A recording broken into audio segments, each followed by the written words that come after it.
Verdammtes Massaker. Wie geht's Sam? Naja, halbwegs stabil. Ich hol ihn. Bleib wachsam.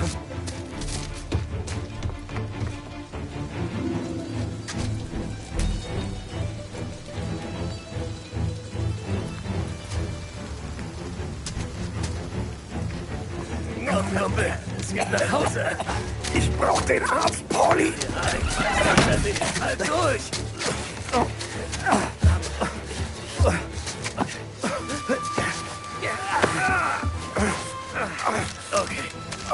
Okay. Wir finden dich wieder zusammen. Okay.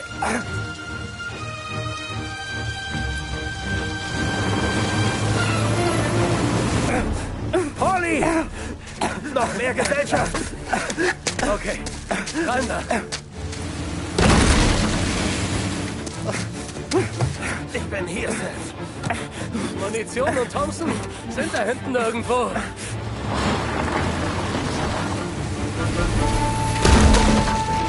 Wenn sie hinter uns sind, verpasst du ihnen eine Ladung. Lass sie bloß nicht an uns vorbei.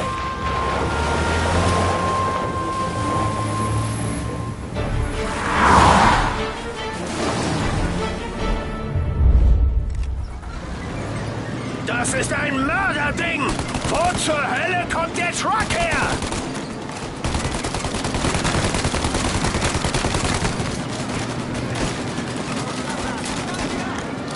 Knall sie ab, Tom! Los geht's ihn! Ja, er ist tot!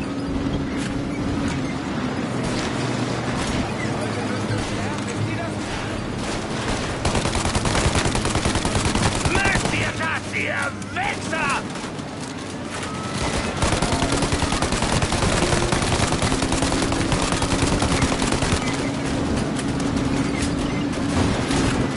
Die sterben einfach nicht!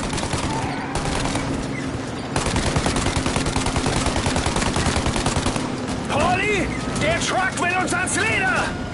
Sie kommen näher! Pauli, schneller! Ich geb doch schon Vollgas! Haben wir sie abgehängt? 2 Streifenwagen!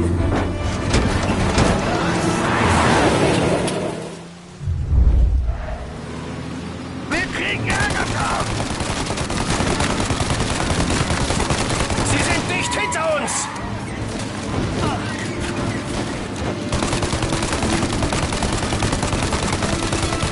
Haben wir sie abgehängt? Glaub nicht! Schlimmer noch! Beschuss von der Seite! Ah, verdammt! Sie sind zu nah, Tom! Sie sind dicht hinter uns!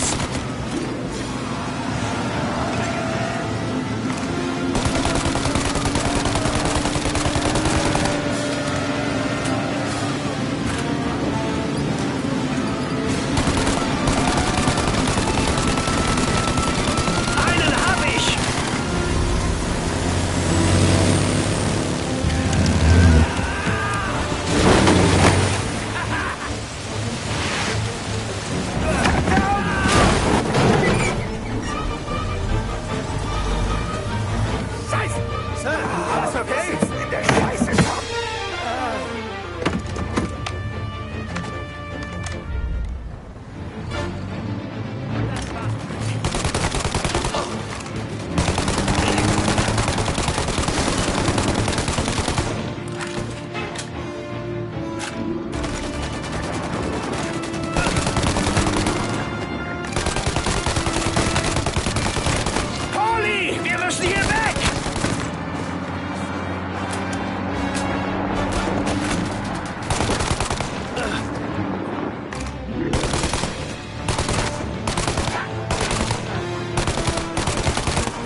Geschützladen, wenn das Feuer kurz stoppt!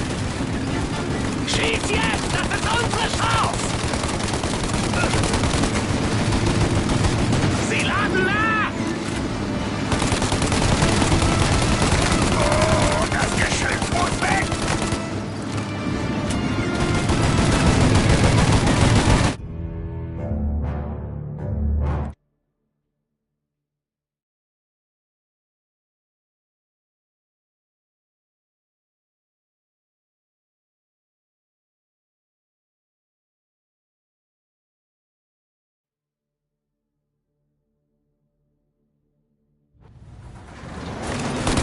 Geschützladen, wenn das Feuer kurz stoppt! Jetzt! Schießt endlich! Sie laden nach! Schießen!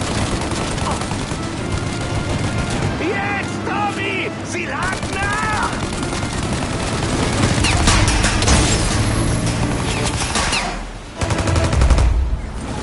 Ziel auf die gepanzerte Frontscheibe! Ich hab eine Idee!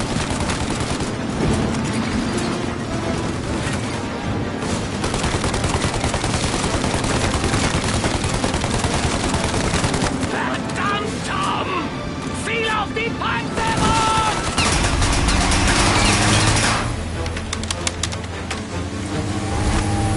Tommy! Die Frontscheibe! Die Frontscheibe! Davon kannst du mehr haben! Feuer!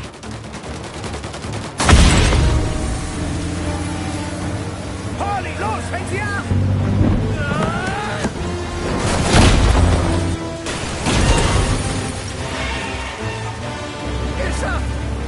Geschafft!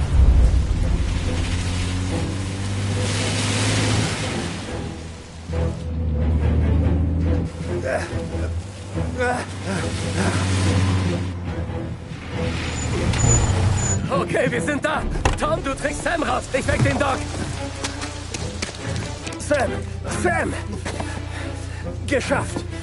Wir sind jetzt beim Arzt. Ich schulde dir schon 3.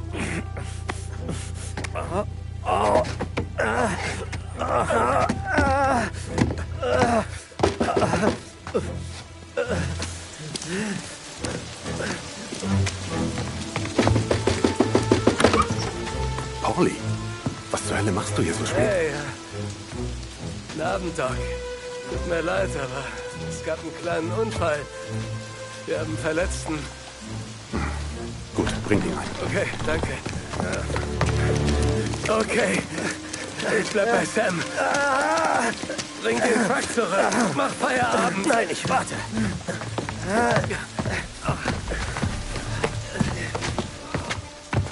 Der Doc hat schon genug um die Ohren. Da müssen nicht auch noch wir beide rumschwirren. Geh, Tom. Ich schaff das. Ja. Ja. Okay. Hey. Du hast dich gut geschlagen.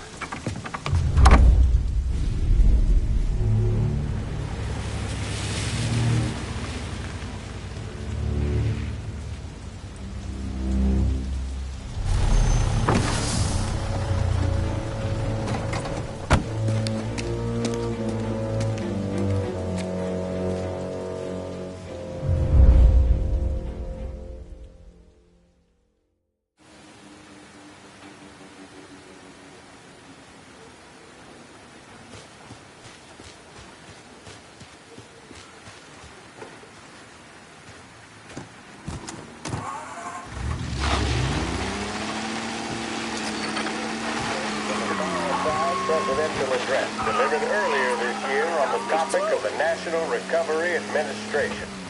This is part of our series looking back over the President's plans and results since his inauguration. While we are making this great common effort, there should be no discord and no dispute. This is no time to cavil or to question the standards set by this universal agreement. It is time for patience and understanding and cooperation. The workers of this country have rights under this law, which cannot be taken from them, and nobody will be permitted to whittle them away. But, on the other hand, no aggression is now necessary to attain those rights. The whole country will be united to get them for you.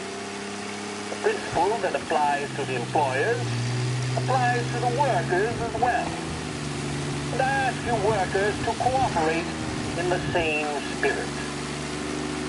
When Andrew Jackson, Old Hickory, died, someone asked, will he go to heaven?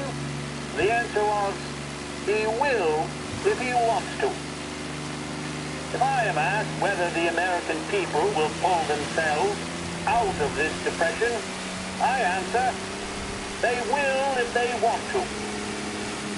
The essence of the plan is a universal limitation of hours of work per week for any individual by common consent, and a universal payment of wages above the minimum, also by common consent.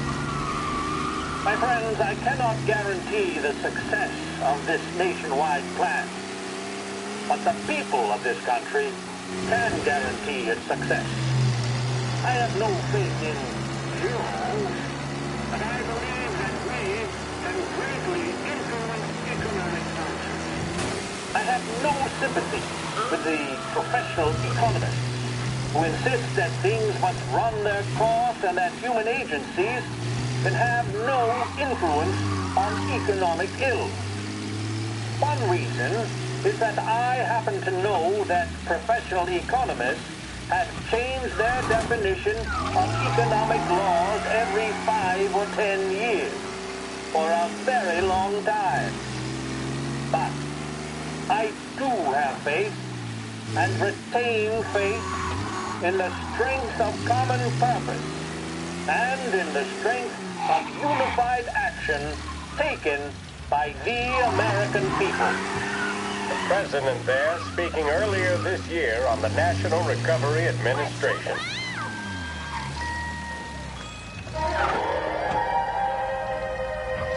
Big test coming up? Finally got a date with that someone special. A job interview? Each time you need a boost of focus, drive, and determination, look no further than Swift Cola. Proven to increase attention and mental clarity.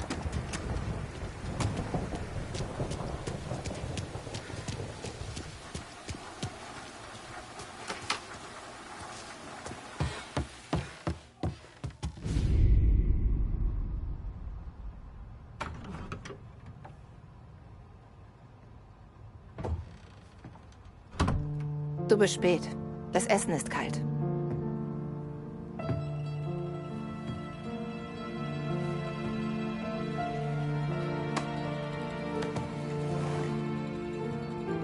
Arbeit.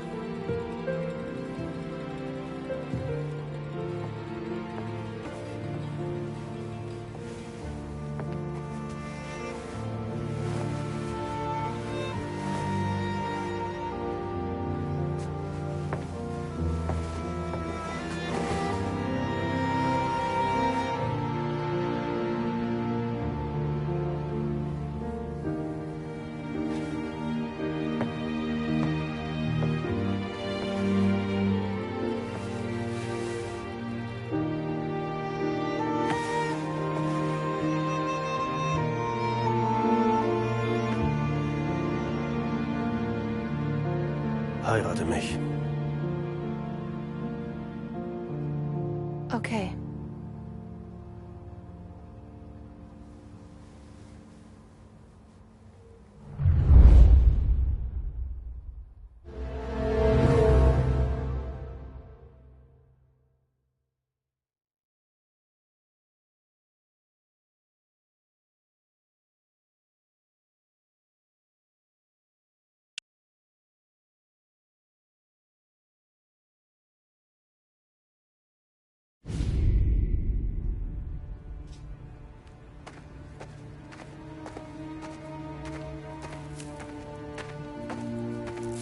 Hey, Boss.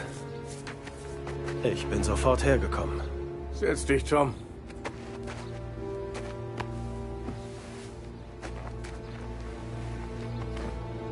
Wir haben einen Maulwurf. Nein. Wer?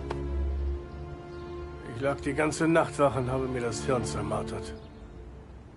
Irgendwann dachte ich, vielleicht ist es einer von uns, der nicht genug verdient. Jemand mit leichter Brieftasche, der eventuell bei Morello anklopft. Frank war nicht da, also bin ich zum Safe, um die Bücher durchzusehen. Der bei uns möglicherweise zu wenig verdient. Was kam heraus? Die Bücher sind weg, Tom. Frank. Ich kenne ihn seit über 50 Jahren. Alles, was ich habe ich durch Frank.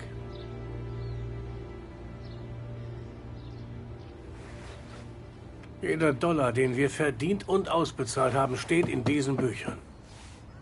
Wenn er sie den Behörden gibt, sind wir erledigt. Frank respektiert nur eine Person in der Stadt und das sind Sie. Das muss ein Missverständnis sein.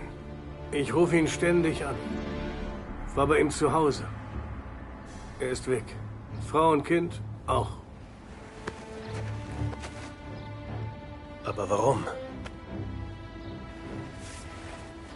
Keine Ahnung. Er wird seine Gründe haben. Vielleicht hat er den Hund nie vergessen. Den Sie ersäufen wollten. Ja. Als ich ihn nicht ersäufen durfte, habe ich ihn abgeknallt.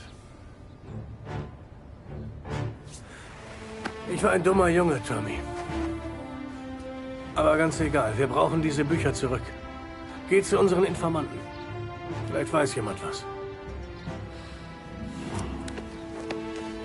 Wenn du Frank erwischst, hol diese Bücher.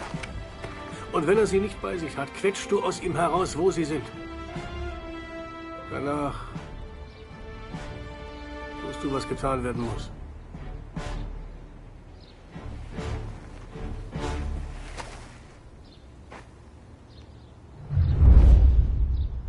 Vincenzo wartet mit einem sauberen Wagen auf dich.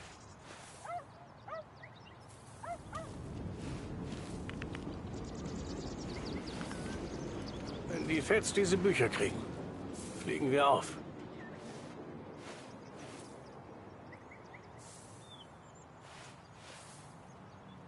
Wenn die Feds diese Bücher kriegen, fliegen wir auf. Tommy.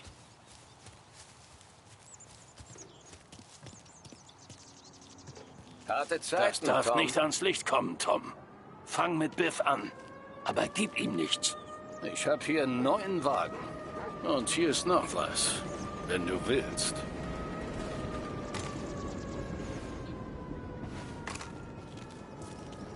Sieht Frank eine Lupara, weiß er Bescheid. Alte Schule. Wir brauchen diese Bücher zurück, bevor die Fans sie gegen uns verwenden.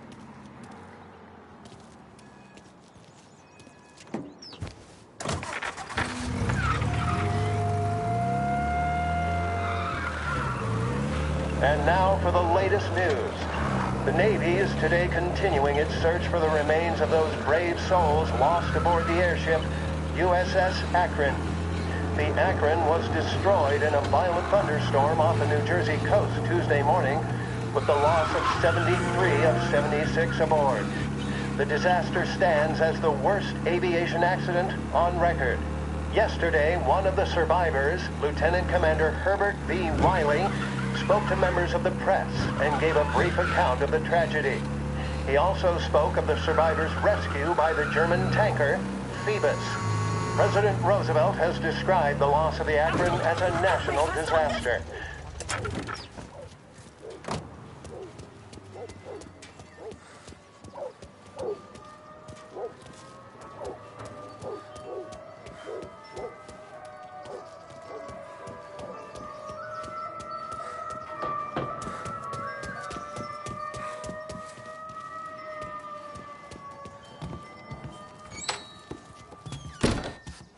Tommy, was ist los?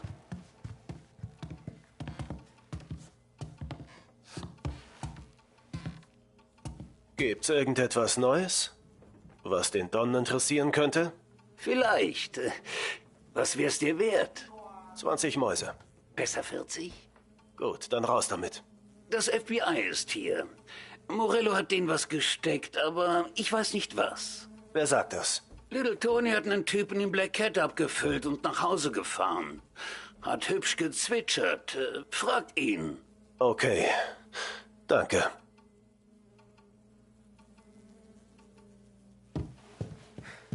Immer ein Vergnügen, Tommy.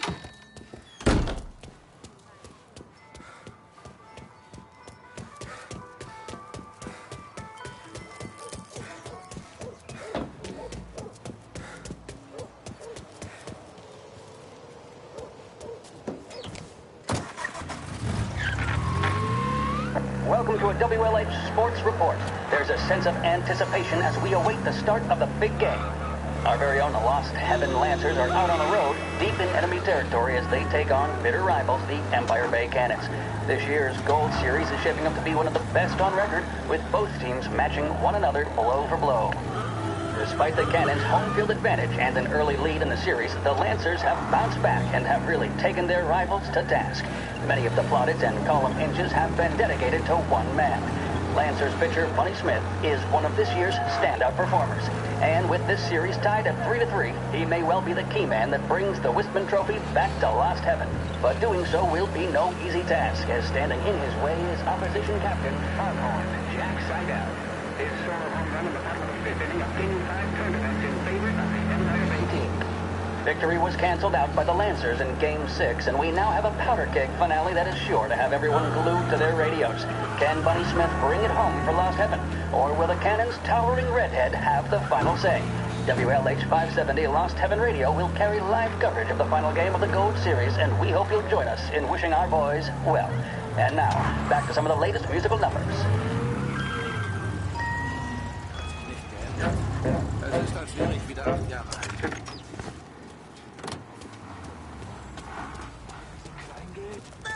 Wenn das kein Lunch Ist alles okay, Tom? Nein, ist es nicht. Was war das mit dem Typen, den du heimgefahren hast, von den Feds? Der wollte erst nur einen Drink. Am Ende waren es 10. Hat Leute für eine Art Unterschlupf gesucht. Wo? Oak Hill, Ecke Pine. Hat 10 Mäuse gezahlt, damit ich ihn zurückfahre und den Mund halte. Hat verraten, dass Stadtrat Gilotti einen Deal zwischen Morello und dem FBI vermittelt hat. Die haben da drin jemandem aufgelauert. Warum hast du nichts gesagt? Tom, das hab ich. Frank weiß Bescheid. Hat er dem Don nichts gesagt? Nein, nein hat er nicht. Tom, was ist los?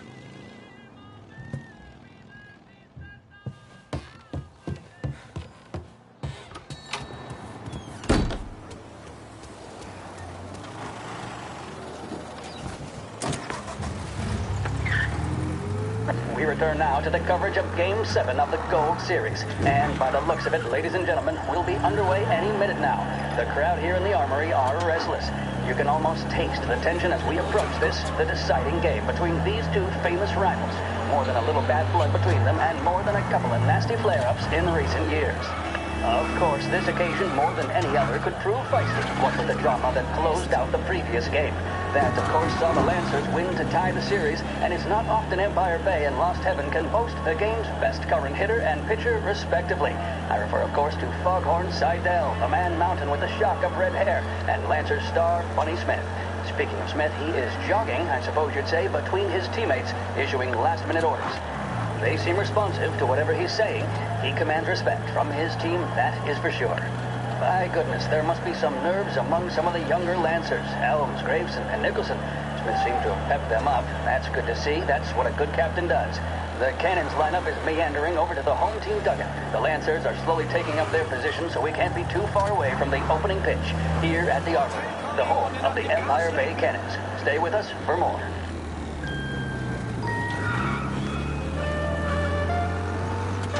With 3 flights daily, Air Bordeaux is your link to the Bourbon City. Travel in style to the jewel of the South and enjoy premium service throughout your journey. Thanks to your stewardesses, you'll arrive more refreshed than when you left. Air Bordeaux. Contact your travel agent for details.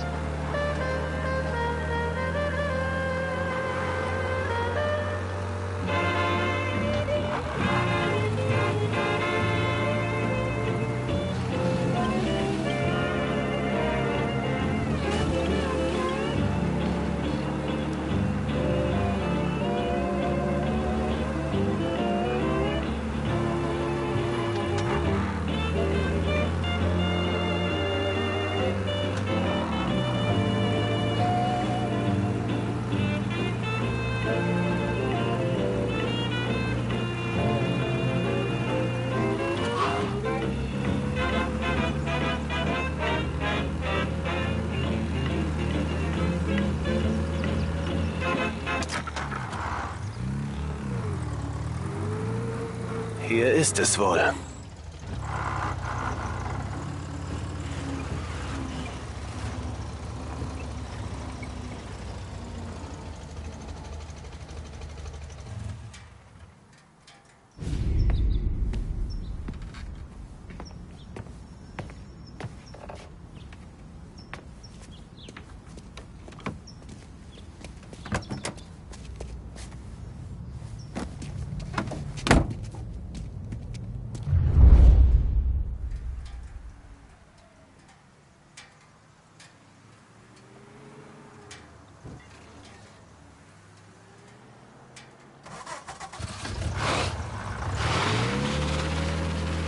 Zeig mir diese Geschäftsbücher, Frank.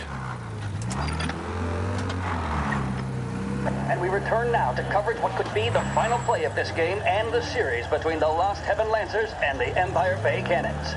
A quick reminder that this final inning is being brought to you by Swift Cola. When you need a lift, reach for a Swift. It's not only a taste sensation, it's guaranteed to increase focus, drive, and mental clarity.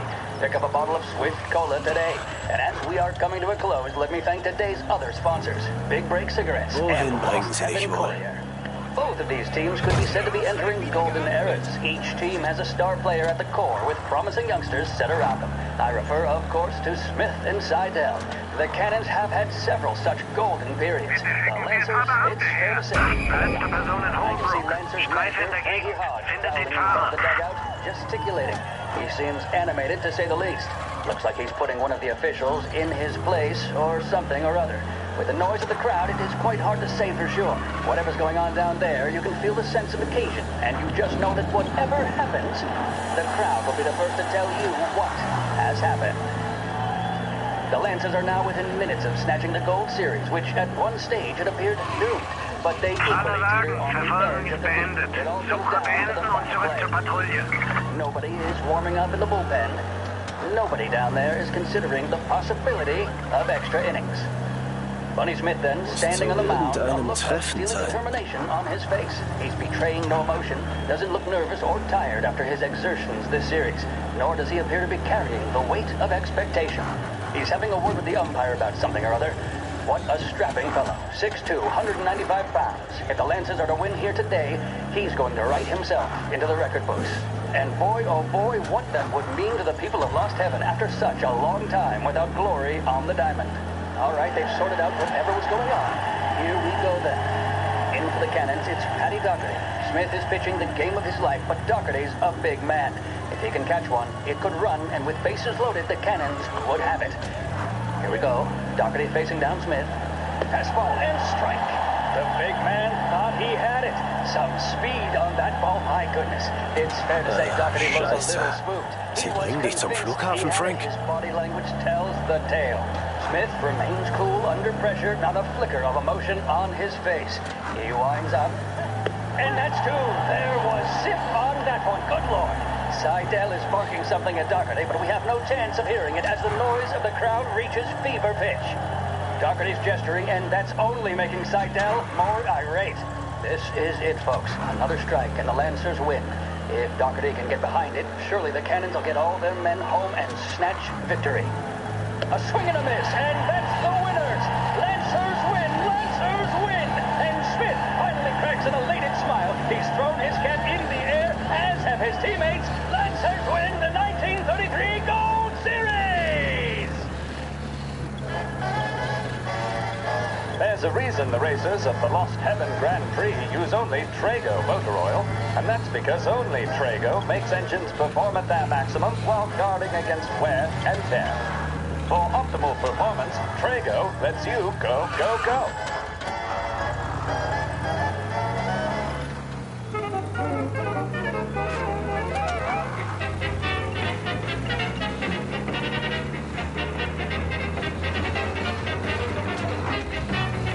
Gott, sie bringen ihn in einen anderen Staat oder sowas. Mist, das ist nicht gut.